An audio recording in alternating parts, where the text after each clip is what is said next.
तुही रे माझा मितवा ह्या मालिकेच्या पुढील काही येणाऱ्या भागांचे अपडेट जाणून घेऊया आपल्या आजच्या या व्हिडिओमध्ये. चला तर मग प्रेक्षकांनो सुरुवात करूया आपल्या आजच्या व्हिडिओला.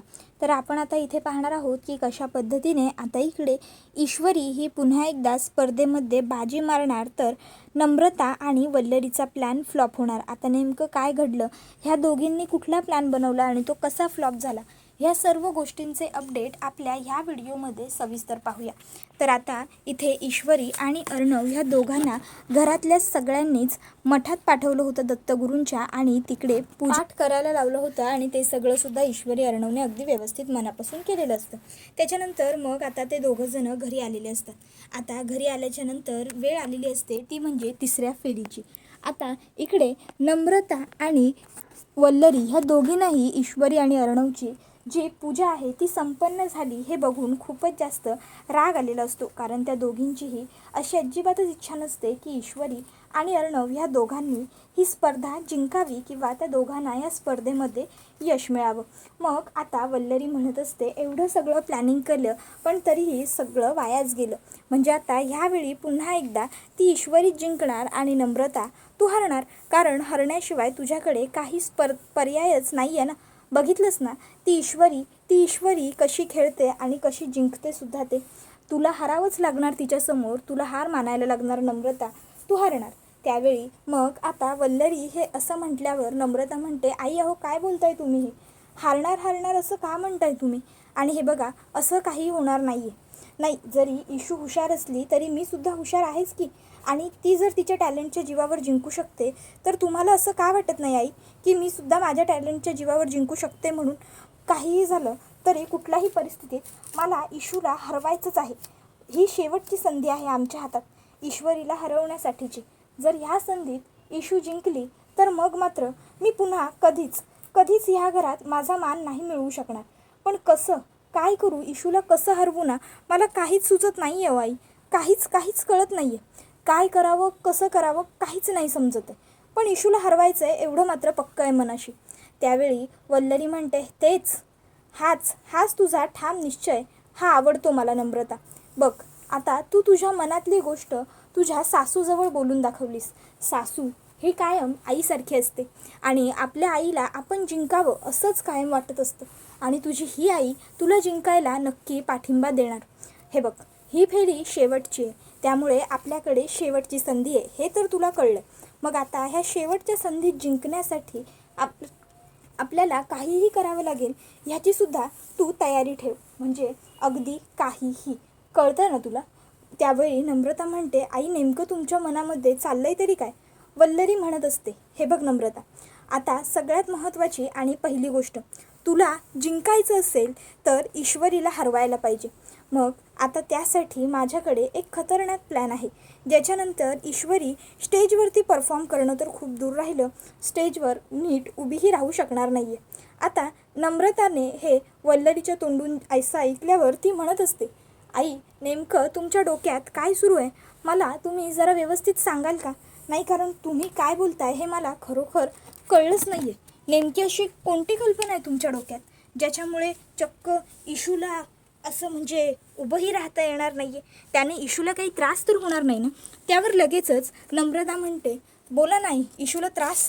त्यावेळी वल्लरी म्हणते, बघ बाई नम्रता, नाही जर तुझ्यातली बहीण अशी सतत तुझ्यातल्या जावेच्या आड येणार असेल ना, तर मग मी तुला काहीही सांगितलं तरी त्याचा काहीच उपयोग होणार नाही.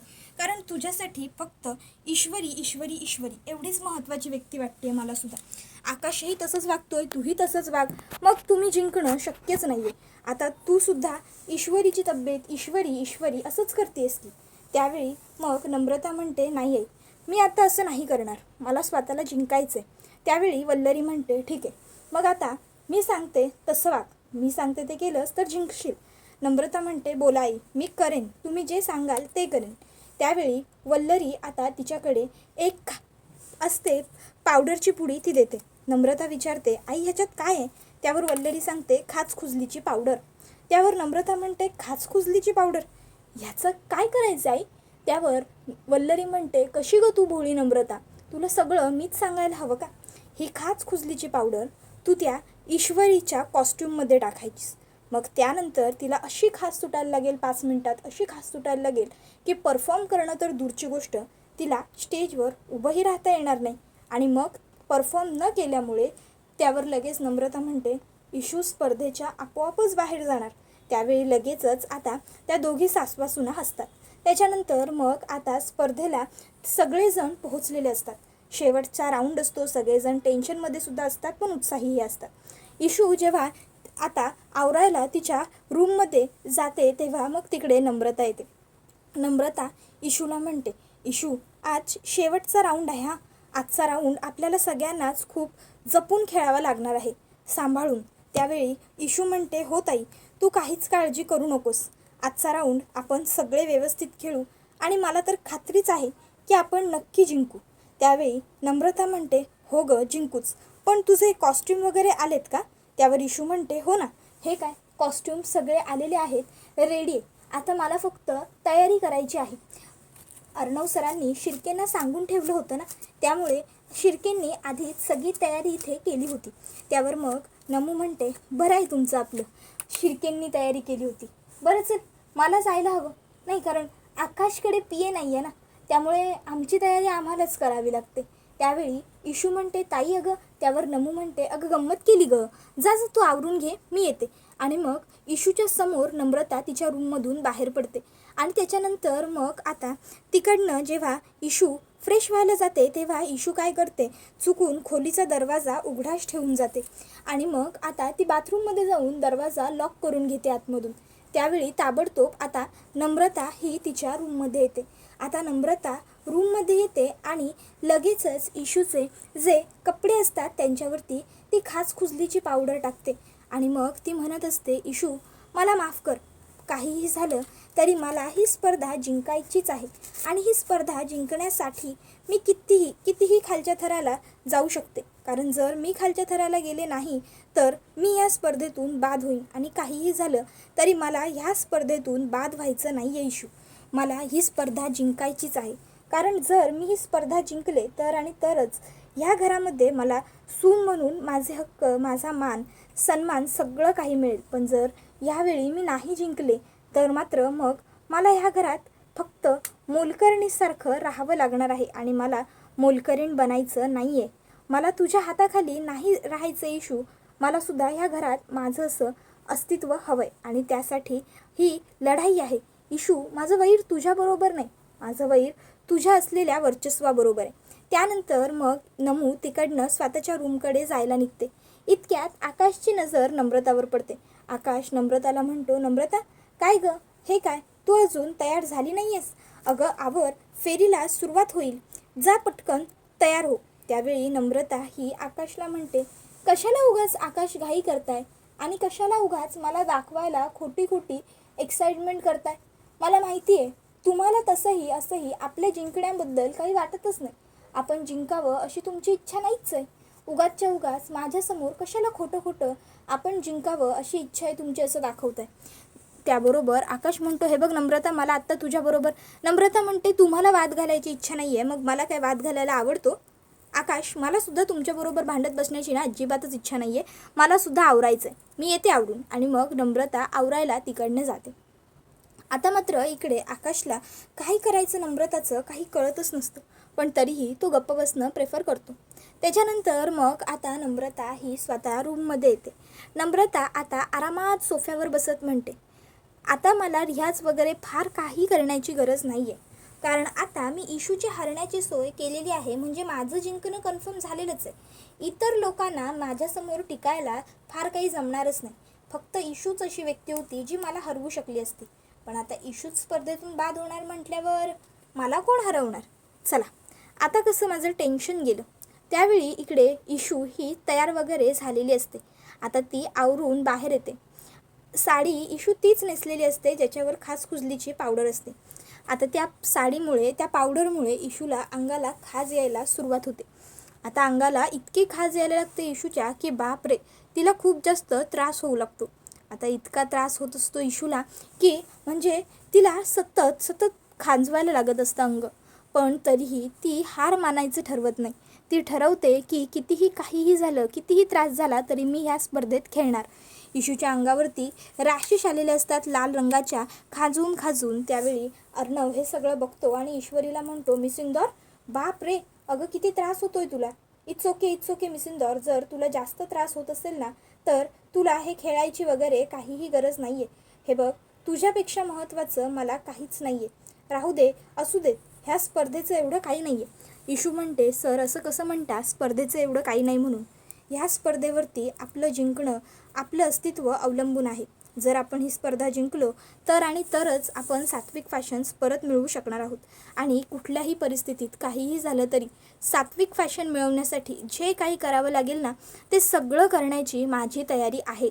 मला माझ्या सासूबाईंची ती इच्छा पूर्ण करायची आहे. मला त्यांचं सात्विक फॅशन्स परत मिळवायचं आहे आणि त्यांच्याकडे सुपूर्त करायचं आहे. त्यावर अर्णव म्हणतो, त्यांच्याकडे. त्यावर इशू म्हणते, हो, त्यांच्याकडे म्हणजे तुमच्याकडे.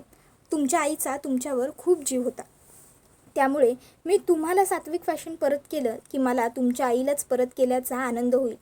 त्या हयात असताना त्यांच्याबरोबर जे झालं ते चुकीचं होतं, पण आता त्या नाही आहेत तर किमान त्यांची आठवण, त्यांचं नाव तरी जपलं पाहिजे ना आपण. तर दुसऱ्या बाजूला इकडे इशू हे सगळं बोलते आणि त्यानंतर परफॉर्म करायला जाते. इशूचा परफॉर्मन्स अगदी हटके होत असतो. हे सगळं बघून वल्लरीची खूप चिडचिड होते. वल्लरीला खूप राग येतो, वल्लरीचा संताप होतो. ती विचार करते की ह्या ईश्वरीचं नेमकं काय करायचं ना, कधी मला कळतच नाही. हिला हरवण्यासाठी एवढे डाव रचले, एवढे खेळ खेळले, पण तरीही शेवटी ही मुलगी हार मानतच नाही. अशी कुठल्या मातीची बनली नाही मला खरंच कधी कळतच नाही. ही नम्रता हिला एवढं सोपं सगळं करून दिलं तरीही ही हरली आणि ईश्वरी मात्र जिंकतच चालली. त्याच्यानंतर मग आता नम्रताचा खेळण्यासाठीचा राऊंड आलेला असतो. आता नम्रताचा जेव्हा खेळायचा राऊंड येतो तेव्हा नम्रता गायला बसते, पण आता नम्रताचं गाणं व्यवस्थित होत नाही. कारण नम्रता आकाशबरोबर सतत भांडत असते. ती तिच्या आवाजाची अजिबातच काळजी घेत नसते. ती सतत आरडाओरडा करत असते आणि त्यामुळे आता नम्रताचा घसा हा बसलेला असतो आणि घसा बसल्यामुळे नम्रताला फारसं व्यवस्थित गाता येतच नसतं. आता नम्रता ही व्यवस्थित गाण्याचा खूप प्रयत्न करते, पण तरीही ते तिला शक्य होतच नसतं. त्याबरोबर आता गायला होत नसल्यामुळे नम्रताची आणखीन जास्त चिडचिड होते आणि आता ती म्हणत असते की या सगळ्याला काय अर्थ आहे, आता मी काय करू, मी कशी जिंकू. पण शेवटी आता नम्रता हिचं गाणं फ्लॉप गेल्यामुळे शेवटी ती हरलेली असते आणि मग आता जे जजेस असतात ते इशूला विनर घोषित करतात. आता इशूला विनर घोषित केल्यानंतर इकडे नम्रताची पुन्हा एकदा खूप जास्त चिडचिड होत असते. ती विचार करते की पुन्हा इशू जिंकली. ही इशू ना नेहमी कशी मला हरवते मला कळतच नाही. पुन्हा ही जिंकली आणि आज परत एकदा मी हरलेच आहे. नम्रताला खूप संताप झालेला असतो, राग झालेला असतो तिच्या मनामध्ये. तर ईश्वरी मात्र खूप जास्त खुश असते. ती अर्णवला म्हणत असते, म्हटलं होतं ना मी, काहीही झालं तरी मी ही स्पर्धा जिंकणार म्हणून. अर्णव सर, सात्विक फॅशन्स ही फक्त आपली कंपनी नाही आहे. आपलं सात्विक फॅशन्स हे तुमच्या आईचं अस्तित्व आहे आणि माझ्या सासूबाईंचं अस्तित्व पणाला लागलेलं असताना तुम्हाला असं वाटूच कसं शकतं की मी शांत बसून राहीन म्हणून. तर हे सगळं काही वल्लरी बघत असते. हे सगळं बघून वल्लरीला खूप जास्त राग येत असतो. एवढे प्रयत्न केले आपण, एवढे एफर्ट्स टाकले आपण ह्या ईश्वरीला हरवण्यासाठी, नको ते काय केलं आपण, पण तरीही आपण हिला हरवू शकलो नाहीच. आपण हिचं काही वाकडं करू शकलो नाही.